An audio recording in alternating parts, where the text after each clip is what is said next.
Hey everybody, this is Chad Peevy. I am super excited about today's podcast and the next several podcasts that I have coming your way because I just got back from a mastermind event in Sundance, Utah. I'm a member of the High Performance Mastermind with Brennan Burchard. And while I was there, I set up my podcast equipment and just started grabbing these people and said, hey, sit down.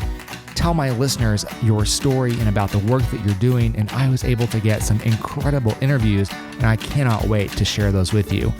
Before I left, though, I was in Dallas and got to visit with one of my good friends and another member of my mastermind group, Amanda Kaufman. We were in a cafe. I set up the podcast equipment and just asked Amanda to tell me her story and about the work that she does. Amanda is the coach's coach. She's a fascinating person. She does incredible work, and I can't wait for you to get to know her on this podcast. So here you go. My interview with the one and only Amanda Kaufman. So I'm super excited to have you here today. Well, I'm excited that you're here today. You're one of my favorite people. What is your name again? My name is Amanda Kaufman. It's so awesome to have you on the podcast. Thank you for doing this. Of course. Well, you happen to be one of my favorite people. So You're too kind. You're too kind. So Amanda, you're getting ready for Sundance. Yes. Are you excited?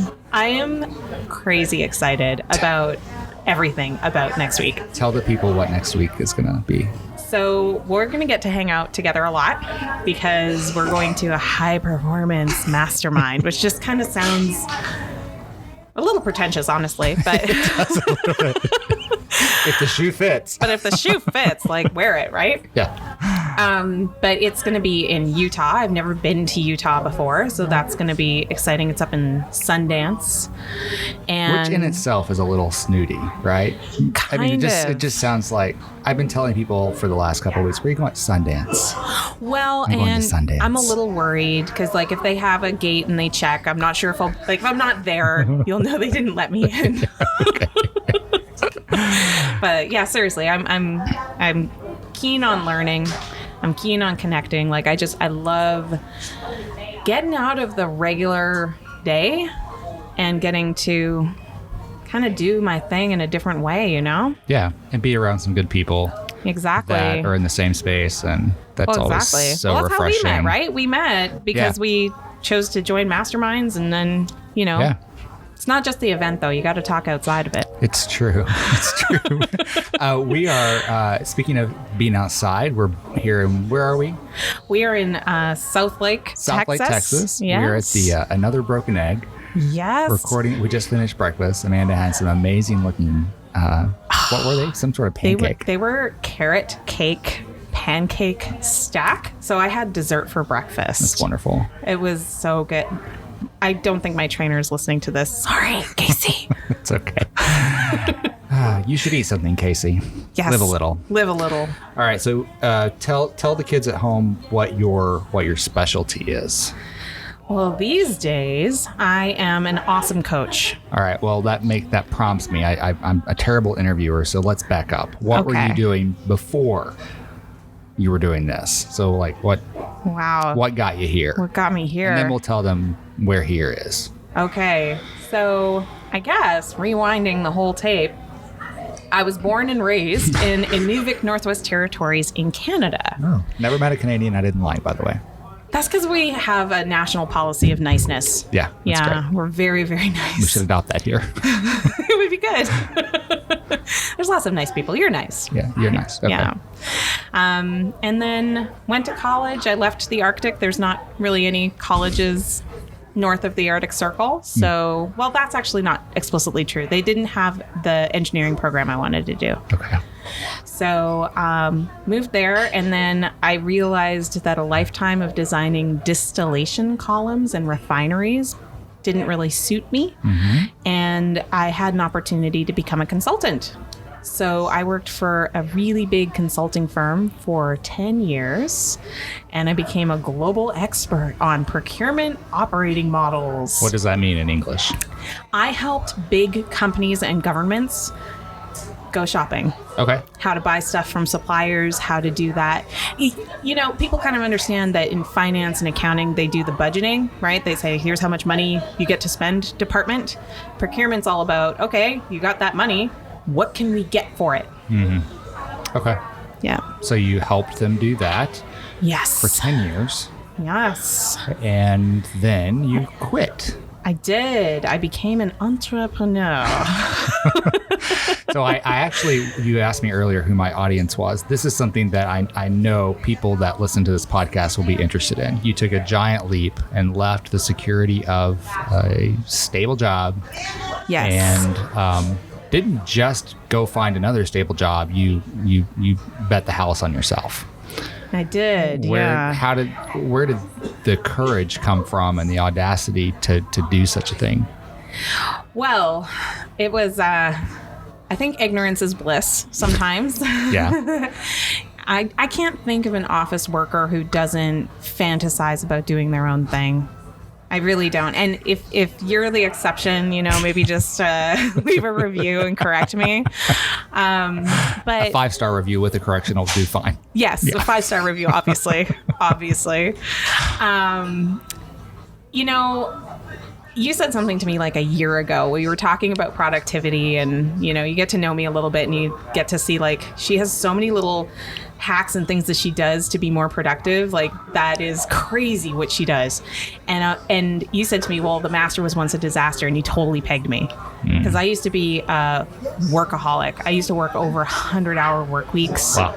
Which is really easy to do, especially if you're a consultant and you've got client companies that you're working for and you want to keep your company happy and the client company happy. And, I felt like such a fish out of water because I was this chick from the sticks that grew up in the Arctic. And I was so scared somebody was going to find out that I'm actually not that smart. Yeah, right.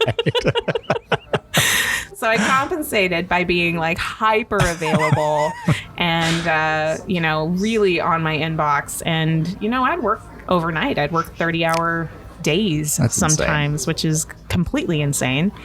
And it killed my health. I became very depressed, even though I had a lot of really good things happening in my life otherwise. I had a loving husband, good kids, nice car, good apartment, Yeah. And I couldn't get out of bed on the weekends. So that sucked. And I decided to get help, which is what I recommend to anybody who's like excessively tired on a Saturday afternoon. I think you did a podcast recently on that, on talking in therapy and stuff like that. I talk a lot about asking for help. Yeah. So I think no matter where you are in life, you need to be asking for more help. Totally. Yeah. Ask for help. Yeah. So I did. And the thing is I've always identified as being a high achiever, kind of the A+ student and all that stuff. Yep. And it wasn't enough just to function. Like I didn't want to get to functioning. I didn't want to be okay. Yeah. And so I got into personal development and I started reading books and books turned into courses and courses turned into seminars and seminars turned into coaching. And, before I knew it, I was just, by the time I left my corporate career, I was only working 35 hours a week, but I had really good performance ratings. So, if you want to have 2/3 of your life back and not suffer in the performance, the only way to do that is through personal development. Yeah. I want to talk about that a little bit because you've moved your career, making the jump to entrepreneurship was in the personal development space. Would that be fair?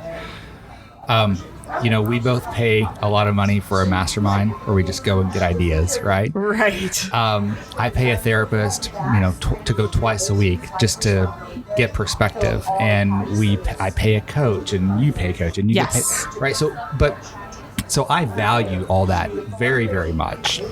But yet when I go out there and try to do that, there's this discounting of what I can offer someone else.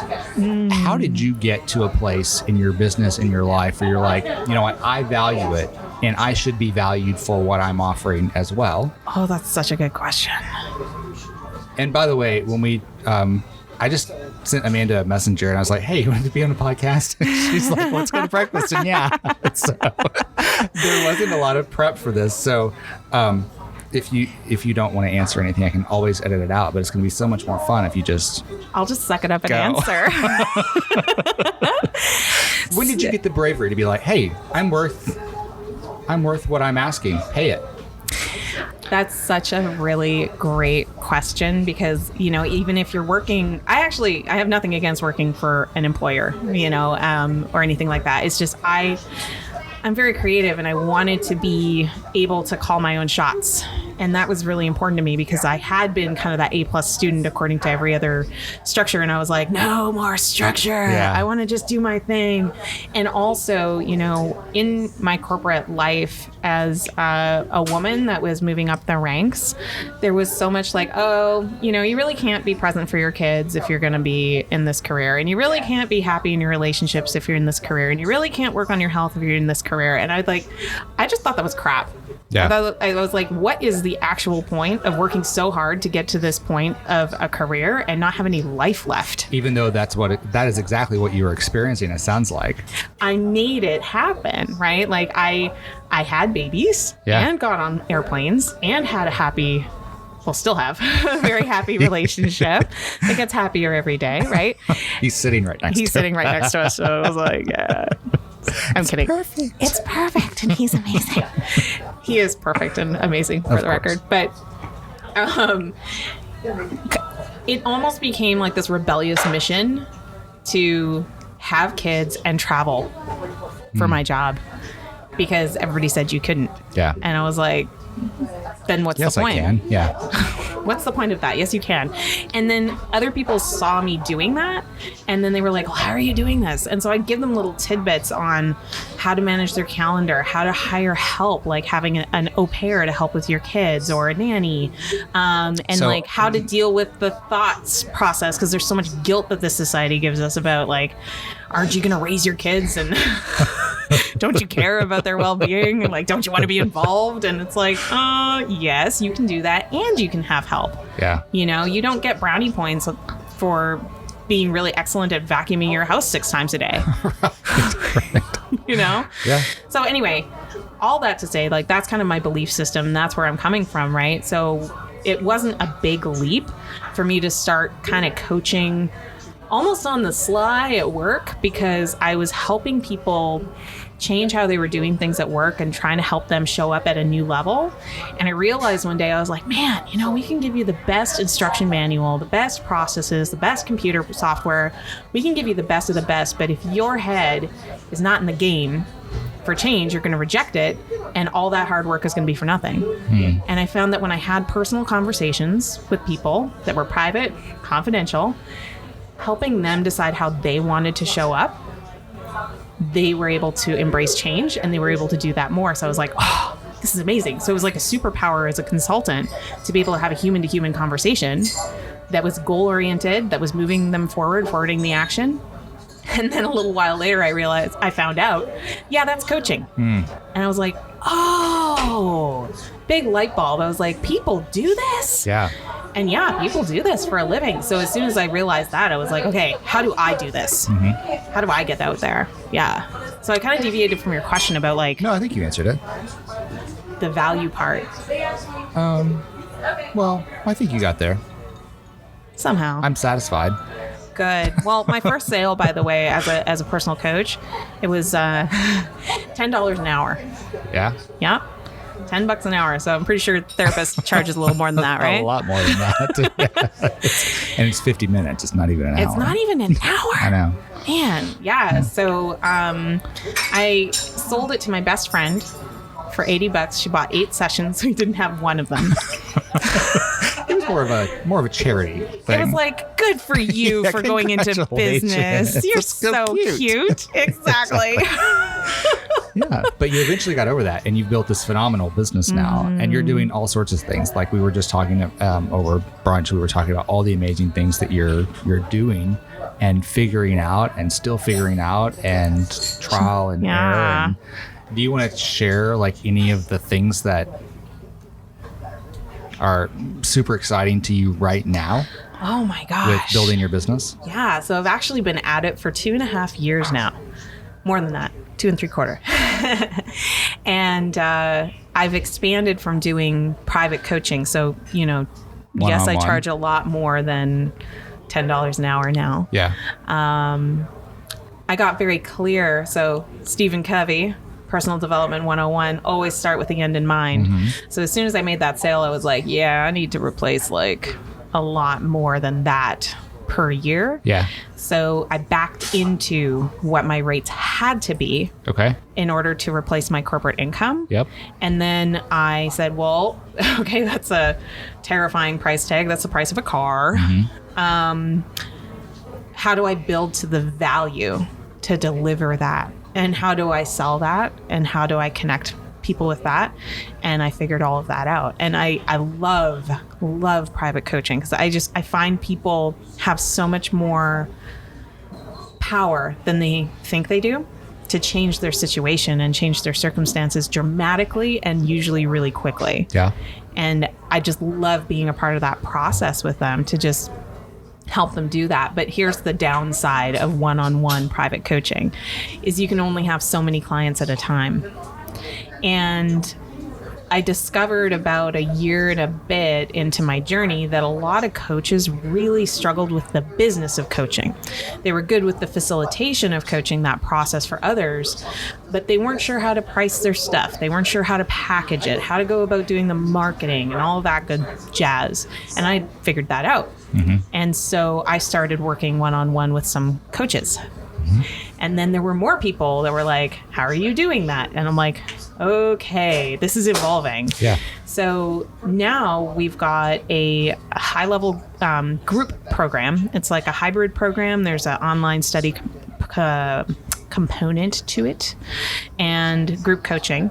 And then we also have a monthly kind of group coaching option because not everybody can afford the high ticket, but they want to make some real progress on their business. And we recently just launched another membership that's like a kind of an easier to join monthly membership, kind of very accessible, broadly accessible. And we're doing that because there's a lot of people that coach at a lot of different levels. Yeah. And we want to make sure that they're getting the business insights so that they can be successful in connecting with clients ultimately.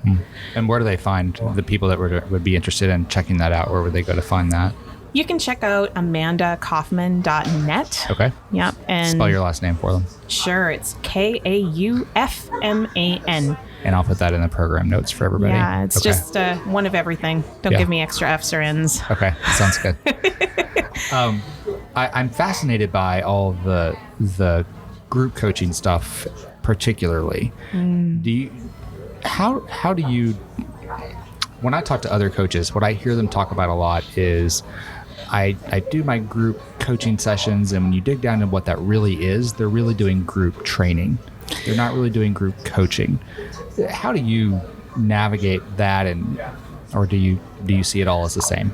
I do not see it all as the same. I love that you made that distinction because when I'm a trainer, right, if you're receiving my training, I'll refer to you as a student. Yeah.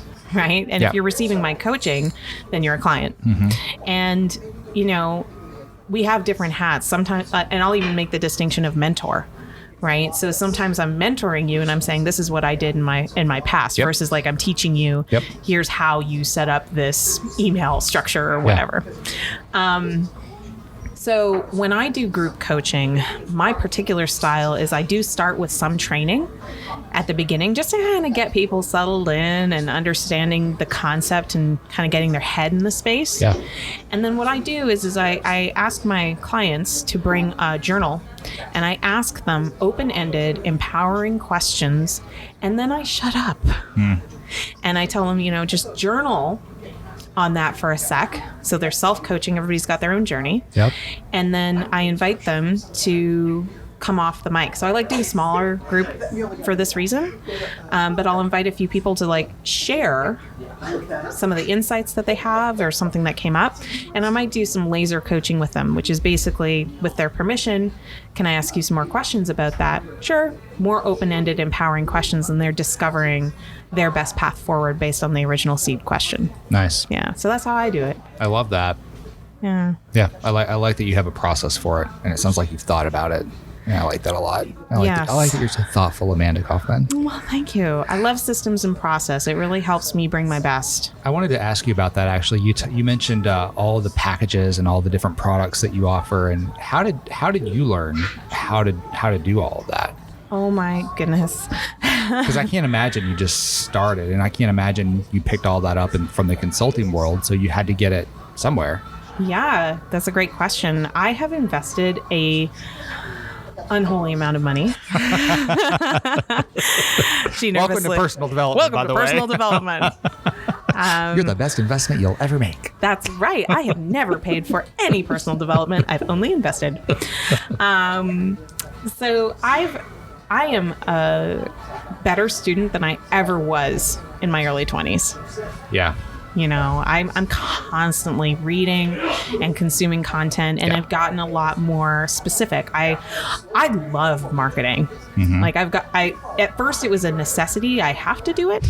And now it's like, well, what's this cool creative way that I can do it that's going to set me, you know, and our product apart and connect on a whole different level. Yeah. Cut through all the noise. There's a lot of noise. And be a very authentic, organic experience, while at the same time relying on systems and processes so that I can scale it. That's like been kind of the thing I'm so obsessed with. But in terms of like programs, I think it all started with going to some events. And I love events because you can get a bird's eye view of a lot of possibilities all at once. And the vibe is usually super high. Yeah. Right. And do you recommend any event in particular? High Performance Academy, y'all. Okay. I think that's a really good intro event if you've never been to one before. And that's a Brendan Burchard event. That's Brendan Burchard. Brendan is at brendan.com. Yes. And I would also recommend, assuming that I get this podcast out on time, Brendan has another event coming up early October called Influencer. Yeah. So Influencer's good. And ladies, Rachel Hollis has been doing some events. I haven't Rise. It's called Rise. I haven't actually attended one, but from what I can see from the outside, it looks like a pretty stand-up event. And I've heard Rachel personally speak at other events at least 4 times now, and she's just excellent. So good. So you're looking at these other folks as basically mentors that you're watching from afar and maybe doing some reverse engineering? Definitely some reverse engineering going on. I invested in the beginning a lot in kind of $2,000-ish courses that were designed to give you the lay of the land of, you know, how does social media advertising work? How do you do a course? You know, how do you do this? How do you do that? And kind of some of those more tactical courses. And then I've done enough of them that I'm like, okay, like time for me to create one. Actually, I get the themes here. I think sometimes if I was to impart wisdom to me 3 years ago and anybody who's at this stage of thinking about making a similar leap, I would say aim at the level you're at right now and nail it. Right? So what I mean by that is when you start getting into all the education of, I could have a course, I could be doing public speaking, I can have a podcast, I can have social media presence, I should run ads, I should have an online course, I should have a group program, I should have private programs, I should have a retreat. I could rhyme off like 36 things that you could do. And it stops most people short because they come up with a short list of a dozen things, and then they try to, by themselves, do all of it. And so that doesn't work. That is not a good approach.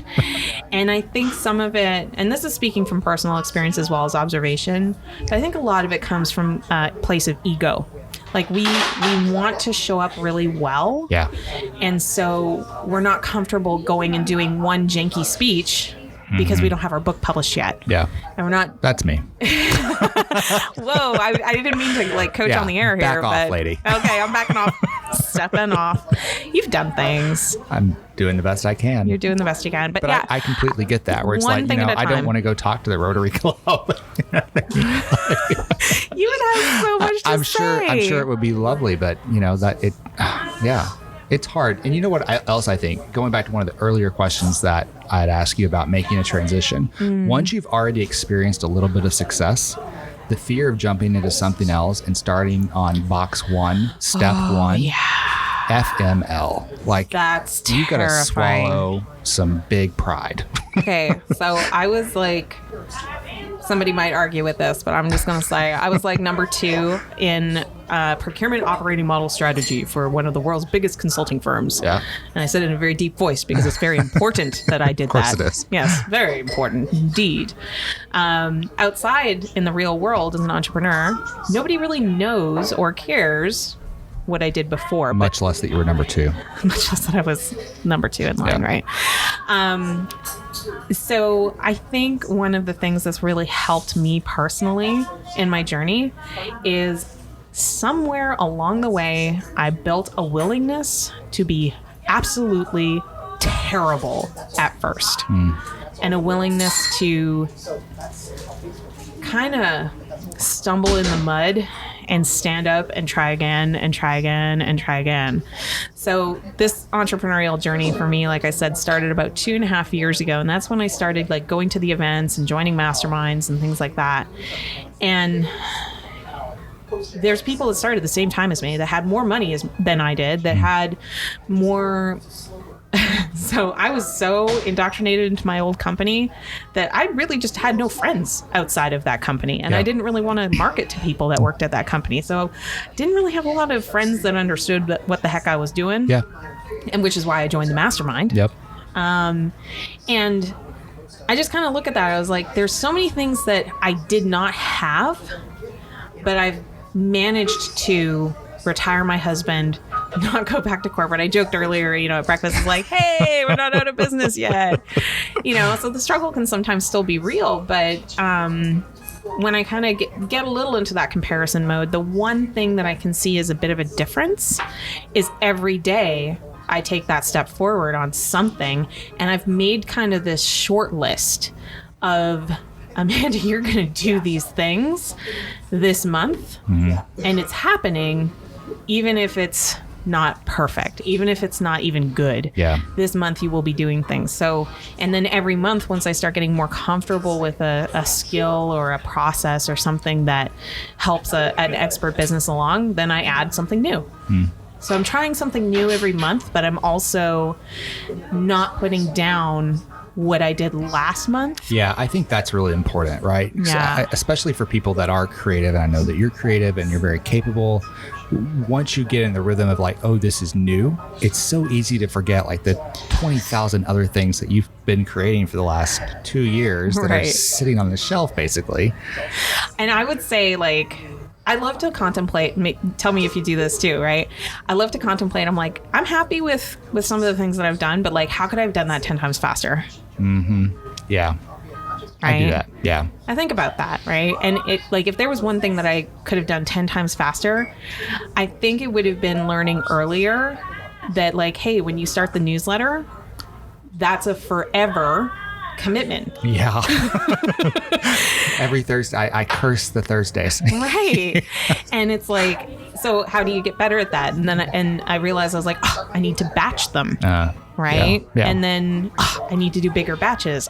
I need to, change my process. But explain to people what batching means for those that are listening that don't know. Yeah. So like, I feel like we forgot that we're talking to people. I'm sitting here looking you in the eye, which I don't usually do on a podcast. I know. That's interesting. So it's amazing. So I feel like we're just like having this connection and we forget people may not know what batching means. Yeah. So this is huge. If you're planning on getting into the influencer space or becoming a coach or a speaker or an author or like anybody in sales, by the way. Also anyone in sales. Anyone in sales. If you're doing a newsletter, if you're talking to people, if you're marketing yourself in any way, yes, listen to what she's about to tell you.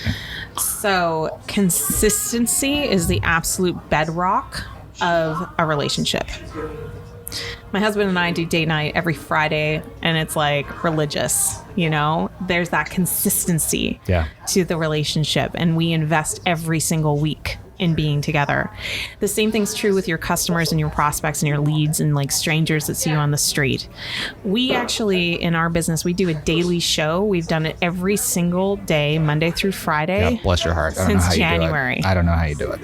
Every single day. I just don't know how you do it. And you know what? Sometimes I get a whopping 23 views. Sometimes we get over 200 views. Sometimes people even watch us live. It's crazy sauce. Honey, somebody's watching. The reason why, though, Chad, like to your question is that I about almost a year ago, I just adopted this attitude of, well, if you're implementing this process, the process is forever. So when we said we're going to do a daily show, I'm like, okay, daily show forever, right? Until it gets replaced with, I don't know, a TV show or something, right? Yeah. So batching is anytime you can use technology to schedule something to happen in the future, it's doing lots of those things all at once. So for example, Chris and I have, Chris is my husband, we have a weekly video blog as well as our daily show. And that blog, it's a little more polished. We put, the daily You mean show. you're not going to the gym or coming from the gym? We might be, but we might also just be putting on actual clothes and not yoga pants. Yeah. I loved watching you guys in the car. You know what's so funny is our engagement is so much higher. You're the one. Yay. Well, I won't call you out, but I'll know the next time I see that little eyeball. Yeah. There's Chad. Yeah. But what the thing is, I don't like wearing makeup. And actually, I dressed up for you today thank you. for the podcast.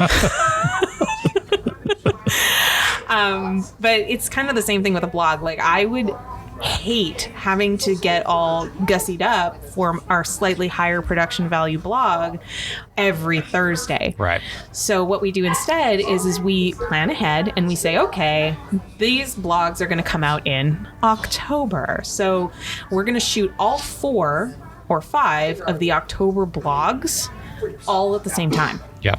Right? Obviously in sequence. And, ninja batching is when you write all the blogs and you just sit there and you write all the blogs. You're just writing them all. And then you shoot all the blogs back to back to back to back to back. And then you edit all the blogs back to back to back to back. And then you schedule and post, And this all happens in one day. Yeah, we basically in one day will turn out 5, maybe even 6 blogs. And there's another piece to this is when you have a batch like that and you have a process defined, guess who doesn't have to personally do very much once we export the video files? You. Right? Yeah. I don't. Right. I have a team member, and this team member does the editing, uploads it to YouTube. It's kind of like I said earlier in the podcast, you don't get brownie points for vacuuming your house 6 times a day. In the expert industry, in the personal development industry, I don't think you get brownie points for self-scheduling your social posts. Let me ask you about that. So once you have got you've exported the video file, and this is getting really wonky for those of you listening, and if you're not into this space, I'm sorry. You've exported the video file, and at that point, you're handing it over to your VA. That's a virtual assistant. See, I'm thank you for catching that. Yeah. How do they know which 60 seconds is going to be the Instagram video? You know what? I have no idea. Really? Yeah, because this is where I stop. Like, I've been with you all the way, and then I'm like, oh my God, I'm about to give up control. Oh. And somebody, my VA, is going to all of a sudden pick these 60 seconds. What if they pick the wrong 60 seconds to post? And so this is where I stop. You know who's the only person who's going to know that it's the wrong 60 seconds is you.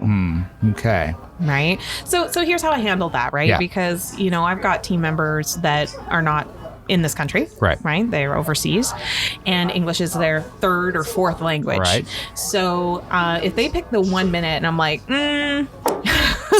maybe a different minute. What I like to do with team members, and I actually learned this as a consultant, is I love empowering you, but I also make sure that the first time you do something and the second time you do something and the third time you do something, I'm real rigorous about looking at it and feeding back to you like, yes, like this, not like that. Okay. And then through that communication, then they learn, oh, Amanda likes it like this, so I'm just going to do it like this every single time. And it's like clockwork. Okay. Yeah. The other thing I do is the first time I'm teaching my team member how to do something, I use an application called ScreenFlow on my computer. Cloud app is another one. Camtasia is another one. Sure thing, so right? So whatever you're, whatever I think you're we both fancy. use Infusionsoft, which is like nicknamed Confusionsoft, right? Yeah, but only if you don't spend time with it. You have to love on it. You got to love on Infusionsoft. And then when you do, when you do, it'll make it rain. It's magical. Yeah. But I was so nervous about having my team member get into Infusionsoft because I was like, because if you do something wrong in there, like I may never find it. I can't believe, just like side note, Infusionsoft, if you happen to be listening to this, like it's bizarre to me that you cannot figure out necessarily what tags have triggers attached to them. Yes. Like, hello, basic. Anyway.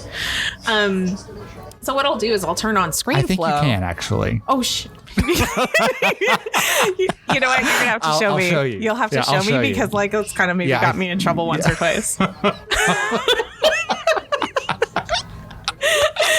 Okay, so we're the nerdiest people I know. So great. I have so much joy about this whole like breakfast has been just fantastic.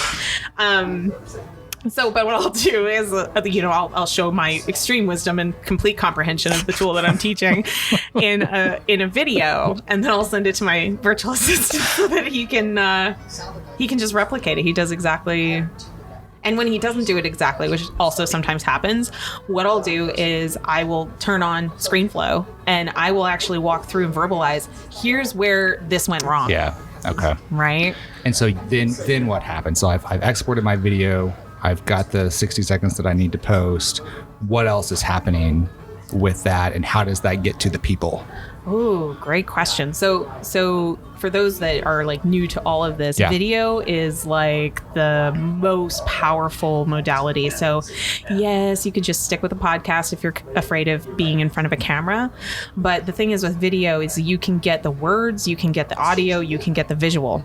So it's the best for delegating out to all the different platforms. So we actually have a whole process defined where it takes that raw video and he basically will add like bumpers and subtitles and captions. And then our first step is we put it into YouTube. And then we take the YouTube video and we embed that on our website.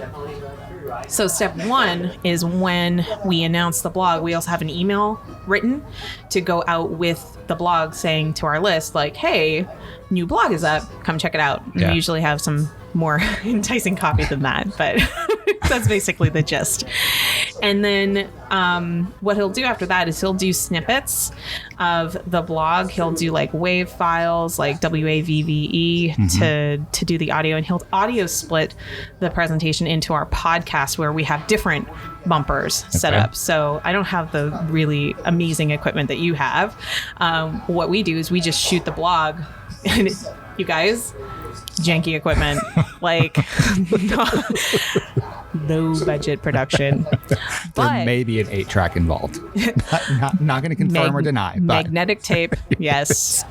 Gosh, I wish. That'd be awesome. Wouldn't that be so much fun? So much fun. I'm not sure how you would like share it. Mixtape and like double push the buttons to record. Exactly. Yeah. And like Chris and I'll be like 1, 2, 3. But yeah, and then so once it's on the blog and we send it out on the email, we also get quote cards made of some of the really super brilliant stuff that I say, which is epic. Yeah. I feel many coming out of this interview. Oh my goodness, there's so many major quote bombs. That might be a quote right there. There you go. There's so many major quote bombs. Yeah, it's perfect. So we do quote cards, and then we've got the 1-minute snippet, and then we basically proliferate that across the different social media platforms, and we do it on different cadences and timings. Okay. Some things we invest in boosting, some things we don't. It's a lot of details, but the point is that because we had the video, we could do all of those different things. The video that you batched, that you did the whole month up front, and that made your month of being in front of the millions of peoples. Oh, well, someday. Yeah, someday the millions of peoples. And like I will tell you that it's a steady growth process, but the thing that people don't really talk about when it comes to all this social media promotion and doing podcasts and all that is what we're doing right now with you, listener, is we're building a relationship. And there have been several sales conversations that we've done since we've like really upped our game on social and been more diligent with it, where I'm talking to like a flesh and blood human, right? And they're like, yeah, I saw you mention that on that show like 3 weeks ago. Freaks me out when it happens. Isn't that crazy? It's insane. But that's why we do it, right? Is because it's allowing us to form some relationship before we get into the actual real life human relationship. And it just makes everything a lot easier and more comfortable for everyone. I love that. I want to ask you one more thing before this is the longest podcast I've probably ever done. Yes. But I love it. So but I have one more question because you have so many wonderful insights. We do the social media thing. We get all the attention. We do the things that we know we're supposed to do to get the people in the funnels and all of this. Yeah. what about the back end stuff? Like, what about the meat of what you actually do? So how do you know what is the meat on a schedule? Do you know, like, I'm going to roll this product out and I'm going to roll this product out? And can you talk about the meat a little bit? For sure. And actually, like, maybe listeners, you might want to just play this podcast backwards and learn to hear English backwards, because I would say that the meat is far more important than any of that social media stuff that I just told you. Yeah. Because here's the thing. If you go out into the marketplace, and this is like business 101, if you go into the marketplace and you have a product that does not work and does not give people results, then you will fail. It does not matter what kind of business you're in. That's just like fundamentals, right? And I think sometimes we get super distracted by the complexity of the social media landscape these days. Because we're addicted to the likes. This is right. Like, Amanda and I just had this conversation about how much I hate social media, but we're so addicted to the like. We're so addicted to the follow. We're so addicted to the share and the comment that I think... And Brendan actually I think does a really good job of talking about this. He talks about some of you are out there working really hard on social, and you're just being popular. There's nothing to you. I mean, he says it more eloquently than that. I so appreciate him saying that. Back that up, right? Like, I don't have 6-pack abs. Like, I don't have anything to show you. But so when I put a post up, I feel like that's what I'm competing with.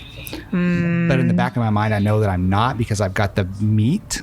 Yes, substance. The substance to back up whatever I'm putting out. See, that's the key to the whole thing, is that if you are so wildly committed to the results of your students and your clients, then it doesn't matter if you have 3 clients or 1 client, right? If that 1 client is making more progress than they would have made had you not been in their life, then that's a win. And they're paying me real dollars, not just likes and follows. They're paying real dollars, not just likes and follows. Yeah. So I teach a whole thing in my community about use private coaching as like rapid fire prototyping. Because it takes almost no infrastructure to have a conversation with a person and have a real structured process to take them through it, to see the results that they actually get, and you get compensated for your time. And then when you go to do like a course or something, now you're informed by the actual conversations with real humans who paid and invested to have the problem resolved, and you resolved it, you got the good result. And look, not everybody's going to get the amazing result that you're looking for, but I almost look at private one-on-one is a really good entry point if you're wanting to build your expert empire. And almost nobody wants to do it because they say, but Amanda, that doesn't scale. And I'm like, but babe, you don't have any clients yet. Like, nobody's paying you. Let's worry about that when you've got 10, 20, people banging on your door. Then let's worry about scaling. Yeah. And that's kind of getting back to what I said earlier about, get after the stage that you're really at. Don't try to jump past getting results for clients, because if you try to do that, you're going to be frustrated, you're going to feel fake, and maybe it'll show, maybe it won't show, but you'll know.